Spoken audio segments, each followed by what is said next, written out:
All right, everyone, let's get started with 6-6. And uh, this is an interesting topic in that it's going to combine the it's going to combine discrete random variable, which is the binomial distribution. It's going to show how that's essentially the same thing as the normal distribution, which is a continuous random variable. So the link here is the central limit theorem. Let's get into it. So remember one of the homework questions you did about Mendel, the monk who did inheritance, tested his theories of inheritance or genetics. So Mendel experimented with pea plants to test his theory, and the theory was that 25% of all the offspring plants would be yellow. So I actually put this picture here just to show you what is this even about. So pea plants look something like this, right? And I'm not sure if it was the seeds that are yellow and green or if it's the pods, but in any case, so that's what we're talking about is the seeds are either yellow or green, and 25% of the time they should be yellow. Like for one plant, all of them will be yellow, and for another plant, all of them will be green. It's just 25% of the plants have entirely yellow pods or seeds. Okay, so now from his sample of 580, he observed 152 yellow ones, which is a little more than you would expect, right? You would expect exactly a quarter, which is 145. What we're going to do is we're going to see how um, the variable x, so if x is the number of yellow plants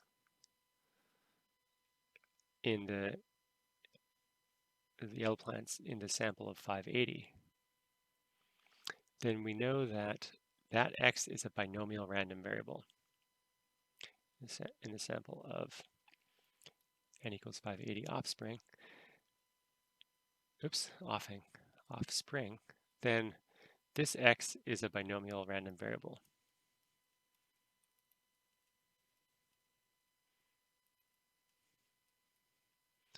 And what we're going to show in this section is that even though x is a discrete random variable, right, you can only have a whole number of pea plants, the distribution is going to be extremely close, very well approximated by a certain normal distribution. In fact, it's the normal distribution with the same mean and standard deviation as the exact binomial distribution. If we use the same mean and standard deviation, it's going to line up exactly, almost exactly. Okay, so let's build up to it.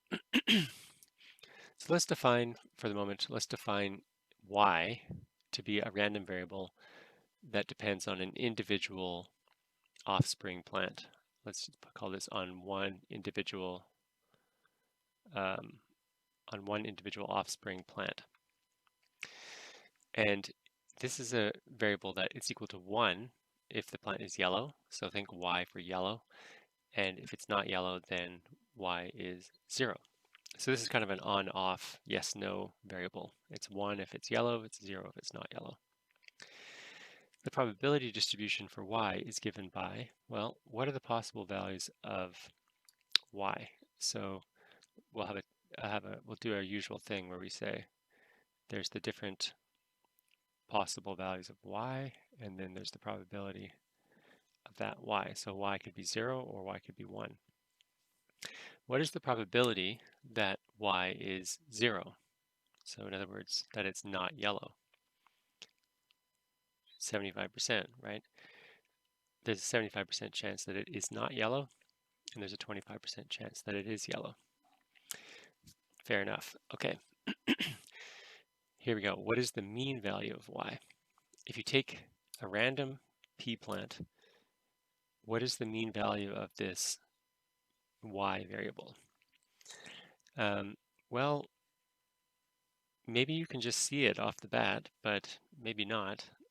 let's go for the definition. So the definition of the mean is that it's the expectation of y, which means that we add up all the different probabilities times the value. So in this case, we do 75% times 0 plus 25% times 1, right? Those are the two possible values. So what do I get? 0 plus 0.25. So the mean value is 0.25. Okay, fair, fine. So what we're going to do now is instead of talking, oh no, we have to do variance next. What about the variance of that value y? So how far away from 0.25 is the typical value? Now that sounds strange, but so the definition of variance is that it's the expectation of y minus the mean squared, which means in this case, I'll just write, so the sum of pi times yi minus the mean squared. And there's only two things in the sum, right? There's the first term, 0.75%, 75% chance that it's going to be 0 minus the mean squared plus, now there's a 25% chance that it'll be a 1 minus the mean squared. Now actually, let me just point out here that this value here is the 0.25 is the probability p, is the probability of success, right? And this one is q, which is the probability of failure, right? Being yellow is success, being not yellow is failure. And so it's actually helpful if I indicate here in using those letters p and q. So this is q times 0 plus p times 1, which gives me p. That's p, right? So the mean value of y is p, which is p. So mu y equals p. Now I'm going to continue this. So this is q, and this is p. This is p, and this. Let's see what we get. Actually, let me go to the next line. So I have 0.75 times negative p. Well, since it's negative, when I square it, it's just p squared, right? Okay, I guess I'm getting a little confused because I'm mixing my letters and my numbers. Why don't I just finish with the numbers and then I'll put the letters in at the end. Okay, so it's 0.25 squared. This is 0.25. This is 1 minus 0.25 is 0.75. Okay, so I'm just going to point out that this is the same as q times p squared plus p times q squared. And why would I do that? It's because I can see if I factor out a pq, if I factor out p times q, what I'm left with is this first term has one more p in it, plus this has a q in it. Now what's neat about this is that p plus q, that equals 1. So that's just the same as pq.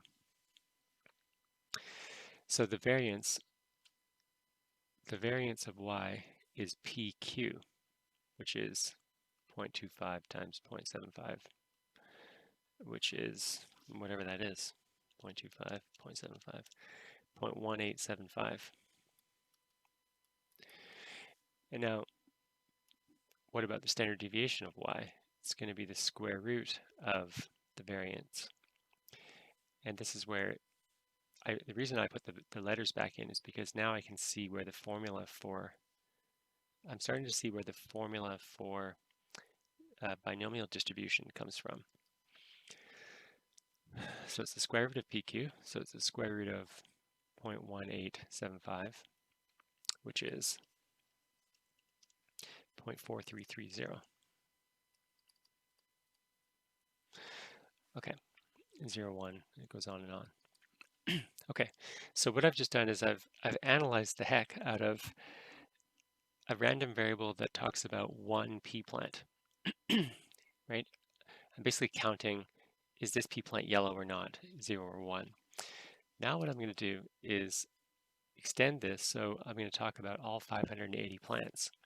So I'm going to let y1, y2, all the way up to y580. Those are going to be the yes or no, the sort of 0 or 1 variable for each plant. So each of these yellow plants will get a 1, and the non-yellow ones will get 0. And they're all independent copies of that same random variable y, which is just the yellow variable from above, right? What that means is that the number of yellow pea plants is going to be the sum. Why is that? Because here we get a 1 for each yellow one. If it's yellow, you get a 1, so that means that they add up. So that means if I add them all up, it will add up to the number of yellow. How many yellow ones there are. So that means X here is the number of yellow pea plants. This is good. I can apply what we've been talking about in the previous textbook section. The mean of this sum, the mean value of X is going to be the mean value of Y1 plus the mean value of Y2, etc., up to the mean value of Y580. And what is the mean of this one? Well, it's the same as the mean of y, because it's just a copy of y. So the mean value is p. The mean value is p. What's the mean value of the next one? Also p. They're all p. So what I get is n times p, because it's 580. So 580 times 0.25, which is 145. So in other words, the expected number of yellow pea plants is 145. We already knew that, but we only knew that because we used this formula, right? When we did binomial, we just assumed that this was true. What we've done here is actually proved it. I don't know if you caught the proof, but it's a bit, it's detailed logical thinking. But there's a proof here in this page. Now let's have the same thing for variance. So the variance of x is going to be the variance of y1 plus the variance of y2, all the way up to the variance of y580. Oops, 580. And this is like a subscript within a subscript, right?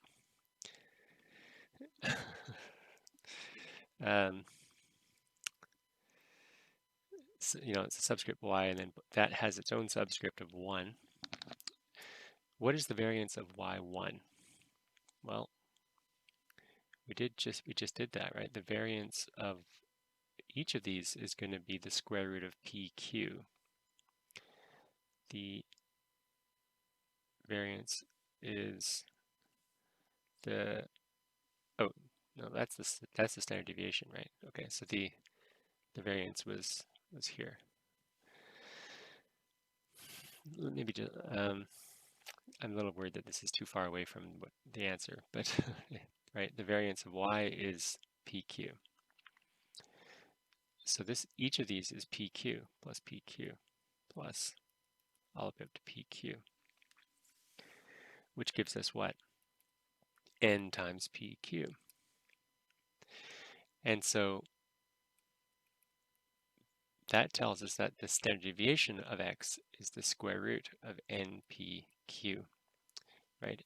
So again, we've just proved the formula that I just previously gave you as something to memorize. Now, here comes the magic part. The essential limit theorem is a kind of magic, I think. So what we have is that the distribution of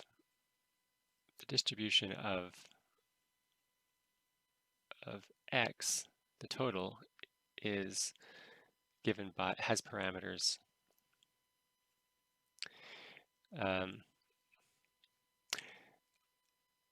Okay, sorry, I'm not really answering the question here. According to the central limit theorem, the shape of the distribution of x is normal. Simple, is normal. Because, well, normal with parameters. The central limit theorem just tells us that it's normal. It doesn't, we already knew that the parameters were these two things, because that would be true even without the central limit theorem. And that's the square root of NPQ, which is 10.4 to 10.43. I just want to double check that. It sounds a little suspicious to me. No, 10.43. So it's a normal distribution with these parameters. And that is the amazing thing, that if I made the histogram, the probability distribution for the number for x, this is the number of p-plants, if I did it with the binomial probabilities, I would get these rectangles, right? One rectangle for each possible number. And the central limit theorem tells us that those rectangles actually line up exactly with a normal distribution, like this. So that's mu x, and from the middle of the middle rectangle to this sort of steepest point, that is sigma x. Sigma x. Okay, so I just drew that so you had some time to think about it, but I made a nicer one using Excel, so it's the same picture. So let's just look here. This is the distribution of x, which is the number of yellow pea plants out of the sample of 580. The rectangles are these rectangles are the binomial histogram, the binomial probabilities. And the red line is the matching normal distribution probabilities, normal distribution. And notice that that is given by a solid line, right? There are no rectangles for that. It's just maybe not solid, continuous is the right word, continuous line. Because the normal variable is a continuous random variable, whereas the binomial has those discrete rectangles, but they line up really nicely. So the mean is somewhere down here, 145, must be in the middle there. I can't quite see it, but it must be this rectangle, which is the tallest one. Okay, now if we zoom in a little bit, so if I'm going to zoom in kind of on this segment, that's going to be down here. I'm going to zoom in on that. We can see, well, maybe it's a little bit further down. That's okay. If we zoom in, we can see one further important point. Okay, so what's the important point is that, notice this, the dot, the normal approximation, so the normal curve, if I take the number 131, the normal distribution, let's just see, what would that height be? So that, for the normal, I would use norm dot dist of 131, comma, the mean value, which was NP, the standard deviation, which is NPQ, and cumulative false.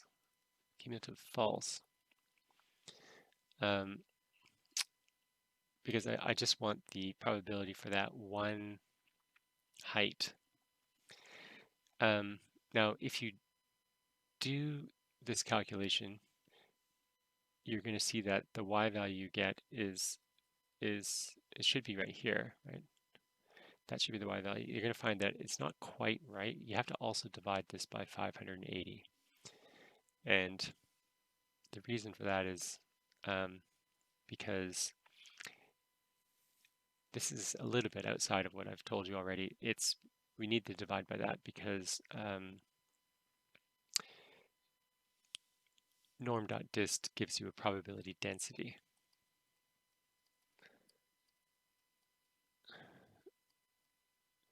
This is not the point I'm trying to make, so I'm sorry I'm clouding it with this.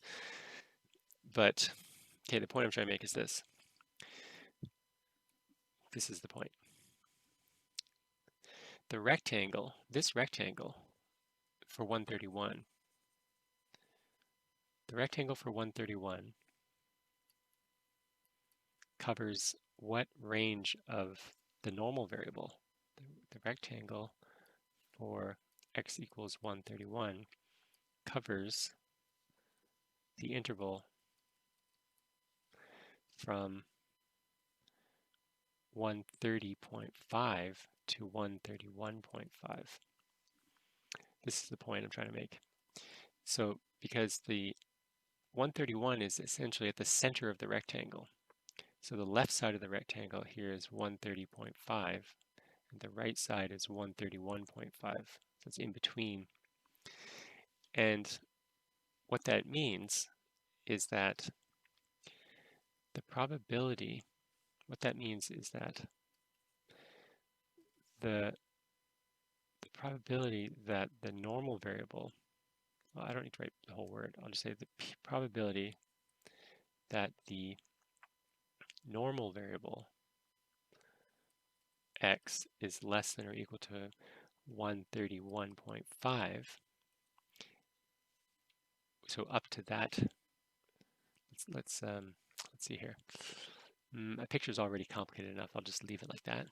That probability is going to be very close, very approximately a good approximation to the probability that the binomial x is less than or equal to 131.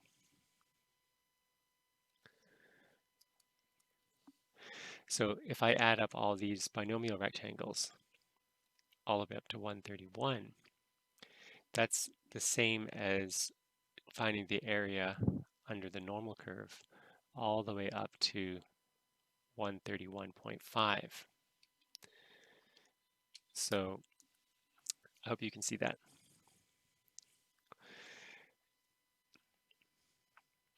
Let's just say it again. The last rectangle here, the binomial rectangle goes up to 131.5. So if I do the continuous area,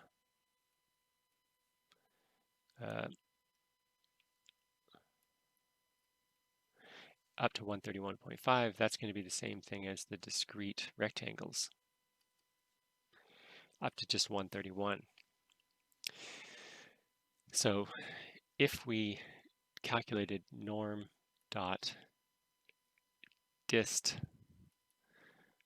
131 of NP, no, I didn't, I'm getting distracted because my emails are popping up here. 131.5 of the mean value sigma. I'll just tell you what those are. What was the mean value? It was 141. It was 145, and then the sigma was 10.43. True. That should be almost the same thing as binom.dist of 131, 580.25 true. So let's actually check those numbers. So what is norm? Let's check those. Let's see here. So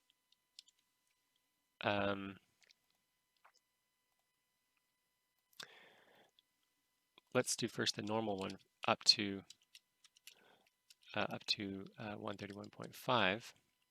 do that here. So that's norm.dist 131.5. Mean value was 145. Standard deviation is 10 point. Let me actually type it in with the formula because that'll be even more exact. 580 times 0.25 times 0.75. That was the sigma. Cumulative true. Okay, now if I do the binomial up to 131, it's going to be binom.dist 131, 580. I haven't done this before, so I mean I haven't checked this particular calculation, so I'm hoping it's right. A little nervous. 0.25 true. What do you think? Pretty close. So they're correct to the almost to the. If I round this off, they're within about 1% difference. So that's pretty darn close. So let's write those down. 0.09774. So this one, the normal one was 0.09774, and the binomial one was 0.09674. 0.09674. So that would be considered a good approximation. Okay, so now all of that seems a bit theoretical, and you might not know you're thinking, what am I supposed to do with this? This is what you're supposed to do with it. Okay, so we're going to do 3 examples here, and then this video will be over. Okay, so we're going to use Excel to find the exact probability that Mendel will observe less than or equal to 130 yellow pea plants. So what we're doing right now is we're just saying, forget the normal approximation, just use the actual binomial distribution probability. So if we're going up to 130, let's just remember what I'm doing. So what I'm saying is use the actual rectangles and just up to 130, let's say, is here. This is sort of a schematic picture, right? It's not numerically accurate, but it's kind of a conceptual picture. So I'm finding the areas up to 130. And how would I do that? I would use binom.dist 130, and then what comes next? The number of trials, then the probability, and then cumulative, which is true. And so that we're doing right now, I'm kind of doing the same thing that I just did for 131, but it's okay, it doesn't hurt to do it again. So let's just change that. So the binomial probability up to 130, then I'll change this to 130, and I get 0.08099. 0.08099. 0.08099, so about 8.1%. So there's an 8.1% chance that Mendel would observe up to 130 pea plants, yellow ones. Now let's use the normal approximation to determine the probability that Mendel will observe up to 130. So we're going to do it. So let's zoom in on the 130. The 130 rectangle. Let's say it looks like that, and then the next one is smaller and smaller and smaller. The 131 rectangle will be a little bigger. And what I'm saying is that the normal distribution that matches it will give us this area. But I don't want to stop at 130. I have to go all the way up to 130.5 so that I can cover most of that rectangle. And there's actually a bit of hidden magic here, which is that this this little extra bit right here just about exactly matches this missing part here. So that makes it an even better approximation.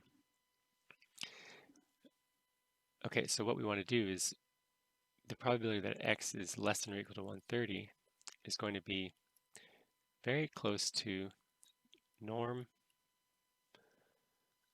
dot dist, the normal distribution up to 130.5, the mean value of 145, standard deviation of square root of 0.25 times 0.75, comma, true. And what I get is, so again, this is very similar to what I just did a moment ago because I forgot that I was going to do this one. 130.5. Oh, I see. I forgot the 580 in the here. I forgot the 580. Let me actually I just need to move this over. Picture's in the way. So I forgot to say square root of 580 times 0.25 times 0.75.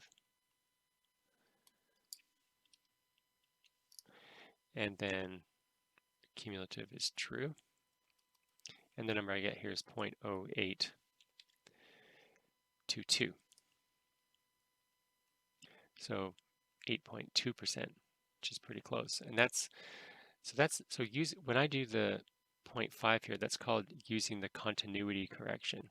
Continuity correction. It means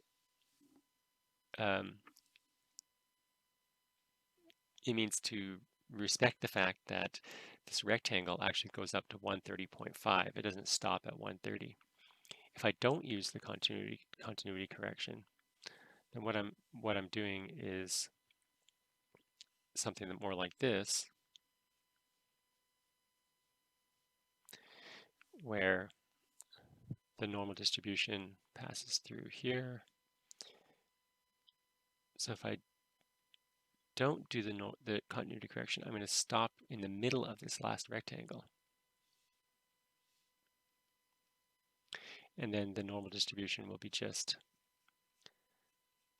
the area up to the middle. So it's actually going to be too small. So if I do that, we're going to see not as good an approximation. So this is going to be a worse approximation. Still not terrible, but it's worse. Norm dot dist. So I'll just use 130. I just won't even think about the missing half rectangle.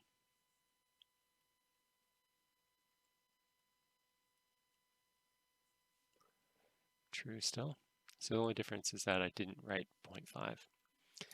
So let's go back to Excel. So let's copy this line, paste it here.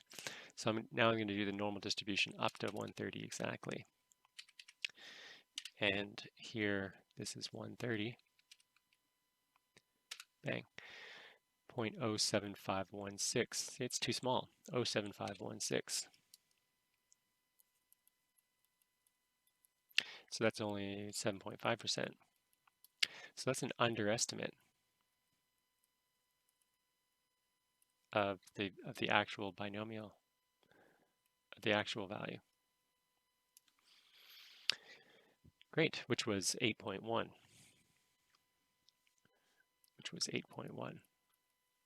This one, this one is 8.2, so a little bit too high, but totally reasonable. Okay, so